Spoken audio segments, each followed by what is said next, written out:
क्या आपने कभी सोचा है कि जिस माता सीता ने भगवान राम के लिए हर दुख सहा, वनवास झेला, रावण की कैद सही, आखिर उन्होंने अपने जीवन के अंत में स्वयं धरती में समाने का फैसला क्यों लिया? क्या वजह थी कि एक पतिव्रता देवी ने संसार को छोड़ देना ही उचित समझा? आज की यह कहानी आपके दिल को छू जाएगी। त्रेता युग में मिथिला नगरी में भयंकर सूखा पड़ा था। चारों तरफ हाहाकार मचा हुआ था। तब ऋषियों ने राजा जनक से कहा कि वे स्वयं खेत में हल चलाएं। राजा जनक जैसे ही धरती पर हल चला रहे थे, तभी हल एक जगह रुक गया। तब मिट्टी हटाई गई तो वहां से एक दिव्य प्रकाश निकला। उस प्रकाश के बीच एक सुंदर कन्या मुस्कुरा रही थी। राजा जनक समझ गए कि यह कोई साधारण बालिका नहीं है। उन्होंने उस कन्या को अपनी पुत्री के रूप में अपनाया, क्योंकि वह हल की रेखा यानी सीता से प्रकट हुई थी। इसलिए उनका नाम था पड़ा माता सीता। समय बीता और माता सीता का विवाह अयोध्या के राजकुमार भगवान राम से हुआ। लेकिन विवाह के कुछ समय बाद ही उन्हें राजमहल छोड़कर 14 वर्ष का वनवास जाना पड़ा।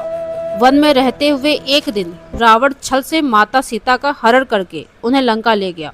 अशोक वाटिका में रावण रोज उन्हें डराने लगा। सोने की लंका, सेवक, वैभव सब कुछ माता सीता के सामने था, लेकिन उन्होंने कभी रावण की ओर आंख उठाकर भी नहीं देखा।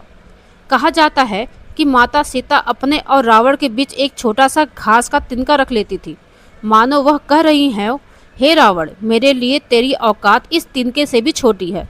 रावण के पास अपार शक्ति थी, लेकिन वह माता सीता को छू तक नहीं पाया, क्योंकि एक सच्ची पतिव्रता स्त्री का तेज अग्नि से भी अधिक प्रचंड होता है।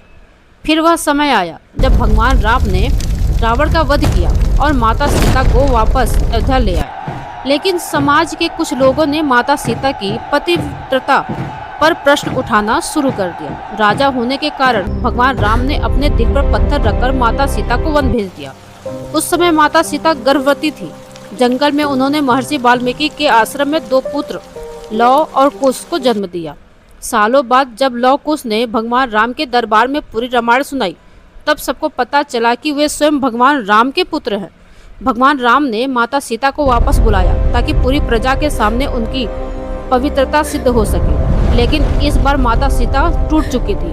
उन्होंने हाथ जोड़कर धरती माता से कहा, यदि मैंने जीवन भर मन, वचन और कर्म से केवल श्री राम का ही स्मरण किया है, तो हे धरती माता, मुझे अपनी गोद में संभालो। इतना सुनते ही पूरी सभा कांप उठी।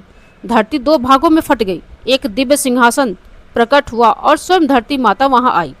उन्होंने अपनी पुत्री सीता को गले लगाया और धीरे धीरे उन्हें अपने साथ धरती के भीतर